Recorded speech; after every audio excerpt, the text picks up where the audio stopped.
Oi, eu sou o Enrido e esse vídeo é para falar sobre juros artificiais e quando os agentes, através do Estado, acertam em suas ações, tá? Então, o que acontece é que Paulo Gala fez aquele vídeo, eu respondi. Paulo Gala foi lá e fez um outro vídeo e que me doeu mais ainda. Esse outro vídeo ele começa falando a visão mercadológica para os austríacos, como é que funciona a visão do mercado para os austríacos, ou seja, como processos cobertas que podem vir a falhar ou podem vir a acertar. E depois, no mesmo vídeo, at the same time, ele teve a coragem, ou o Alzheimer, de voltar àquela falácia de que o austríaco acha que o mercado sempre acerta e que o Estado sempre erra. Então, eu achei necessário fazer esse vídeo, não achei que a justificativa da taxa de juros tenha sido da taxa de juros como artificial tenha sido satisfatória. Então eu vou fazer esse vídeo para acabar de vez com essa questão. E Paulo Gala, quem age são indivíduos, não Estado, não mercado. E indivíduos podem errar. Então um agente econômico ou agente político podem acertar ou errar, ou seja, podem alcançar seus objetivos ou não alcançar seus objetivos. Essa é a visão austríaca definitiva. Essa é a visão austríaca definitiva. Se tu quer falar sobre a escola austríaca, então tem essa visão. Primeira coisa, ler, obviamente, né? Pessoal, leiam, tá? Tem depois uma série de pessoas que veio comentar no meu vídeo comentando, reproduzindo basicamente a fala do Paulo Gala, tá? E, bom, foi bem cansativo. Então vamos lá. O argumento mais fatídico sobre o juro artificial é o da origem. O juro é um fenômeno do mercado que será um reflexo das preferências temporais dos indivíduos e que responderá também à demanda da oferta dos agentes econômicos. Ou seja, para que o juro seja natural e não confundir com juros reais, ele precisa ser resultado das negociações baseado nas proposições, ou seja, precisa ser originado pelo meio econômico. O Paulo Gala, ele foi falar novamente sobre os juros no vídeo dele, e ele comentou que os juros é o que é da vida real. Esse argumento da vida real me enche o saco, mas tudo bem, vamos dar continuidade. Ou seja, é aquele que é estabelecido pelo Estado, etc, etc. Porque ele conhece o juro como este fenômeno. E em nenhum momento o austríaco nega que o juro pode ser um efeito proveniente do meio político. Na verdade, a gente critica isso porque o meio político não possui os mesmos incentivos. E vai ficar mais claro no decorrer do vídeo, mas assim como o juro pelo meio político é artificial e pode existir através dele, o que não nega um juro que seja através das preferências temporais, que sim é aquela questão da poupança e do investimento, o preço também pode ser dado pelo Estado. Não é só porque existem países que controlam um preço que a origem exclusiva do preço é do meio político. Na verdade, o controle do preço pelo meio político torna ele artificial, conforme está claro aqui. Então, Paulo Gala errou novamente nessa questão e vale a pena rebater esse ponto que ele fez. Vamos lá.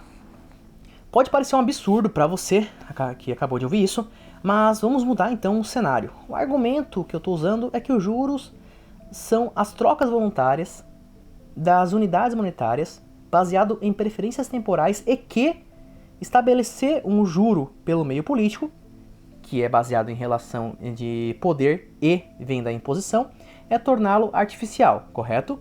Vamos ver o cenário da seguinte forma. Imagine que a discussão é sobre o fenômeno do preço, conforme eu falei anteriormente.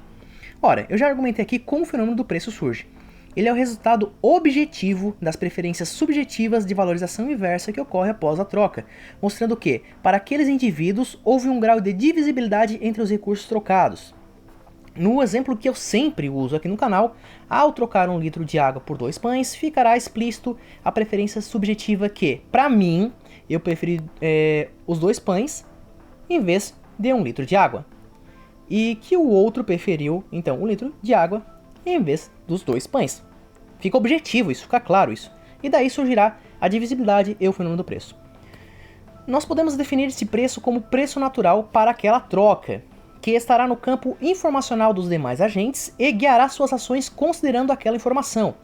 Agora imaginemos que o governo resolva estabelecer um preço definido para que, por exemplo, eu possa efetuar aquele tipo de troca que eu acabei de exemplificar. Suponhamos que ele coloque que, a partir de agora, 1 litro de água vale necessariamente 5 pães. Este preço é preço natural ou é artificial? Parece intuitivo admitir que ele é um preço artificial. O preço artificial causará desajustes mercadológicos. Primeiro, precisamos deixar claro que o preço definido só irá interferir numa economia caso venha a impedir ou incentivar alguma negociação. Ou seja, pode existir um acerto ou um erro através de uma ação causada pelo meio político, ou seja, através de uma ação de um agente que age pelo Estado. Suponhamos que, no exemplo que eu dei, o máximo permitido pelo Estado de água que pode ser ofertado por um pão é de 500 litros de água, e que nessa sociedade hipotética que eu estou argumentando aqui, a oferta máxima de litros de água que já ocorreu na história, em troca de pães, foi de 3 litros. Neste nosso exemplo, percebemos que o controle de preço é ineficaz, pois não afetará a utilidade dos indivíduos, exceto pelas taxações que são cobradas para impor regras estúpidas como esta, mas vamos deixar isso de lado. Percebemos aqui que o agente que agiu pelo meio político, que então agiu pelo Estado, uma vez que o Estado é um conjunto de meios políticos, ele falhou. Mas agora vamos trabalhar na hipótese de que ele acerta. Sim, novamente, agentes são quem irão falhar ou quem irão acertar em suas ações, não o Estado e não o mercado. O mercado e o Estado não age, tá? Vamos lá. Caso haja um preço máximo fixado que é abaixo do preço atual praticado, ceteris paribus, então a consequência poderá gerar um excesso de demanda, uma vez que o mercado não possui liberdade de praticar um preço livre. Os ajustes na cadeia de produção também ocorrerão, uma vez que o índice de lucratividade baixará, e isso se houver um lucro. Haverá então formações de filas para comprar um recurso que estará sob a escassez artificial. O grau de controle de preço, tanto quantitativamente quanto no sentido setorial, indicará um nível de desarranjo econômico.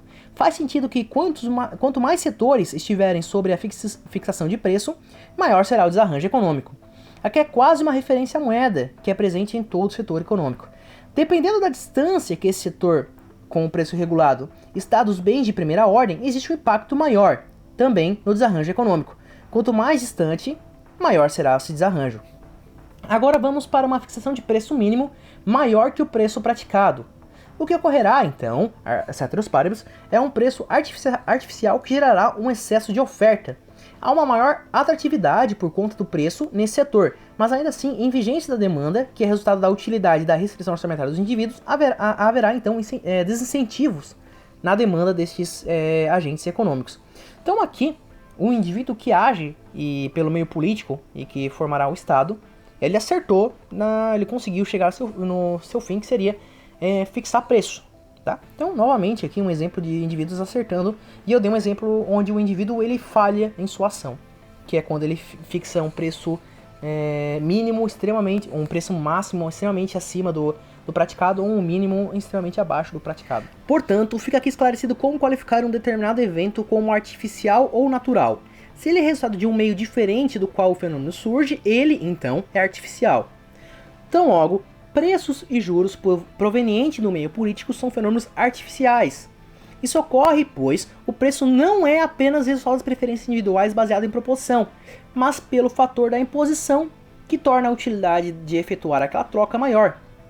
É como se eu dissesse para você que você tem que trocar um determinado recurso comigo por um determinado preço, ou eu te espanco.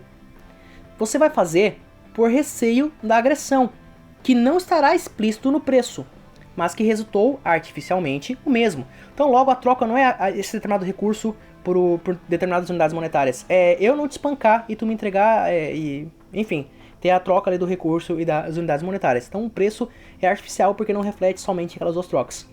Bom, agora com a justificativa mais satisfatória, deixo em aberto esse assunto para discussão, comentem aí o que vocês acham. Fica aí pro Paulo Gala parar de espantalhar a escola austríaca, foi fazer um vídeo do que ele gosta da escola austríaca. Incrível, os pontos que ele falou que ele gosta, ele chegou bem próximo da realidade, assim. Ele chegou, nossa, deu pra ver que ele leu alguma coisa um pouco sobre aquilo ali. Mas quando ele falou algo que ele não gosta, ele espantalhou num nível que eu não sei como ele fez isso. Eu até fiquei em dúvida se ele realmente leu ou não leu, porque tem algumas coisas interessantes ali. Se bem que algumas partes ali, tu pode pegar em resumos de artigo, e é isso aí, não significa que você leu a escola austríaca propriamente dito, até porque a escola austríaca tem diversas alas de pensamento, mas tudo bem, vamos deixar isso de lado. E fica aqui pro Paulo essa lição. Paulo, os austríacos não acham que Estado sempre erra e que o mercado sempre acerta, até porque ambos não agem, a gente não tem demência, tá? Contra os desenvolvimentistas. Nós achamos que indivíduos agem para atingir um determinado fim e usarão a razão para tal, né? E tanto pelo Estado tanto pelo fenômeno que surgirá o Estado, tanto pelo fenômeno que surgirá o mercado, pode haver erros e pode haver falhas, ou seja, eles podem alcançar seus fins ou podem não alcançar seus fins, e fica explícito aqui. Então, por hoje é só. Um grande abraço e até mais!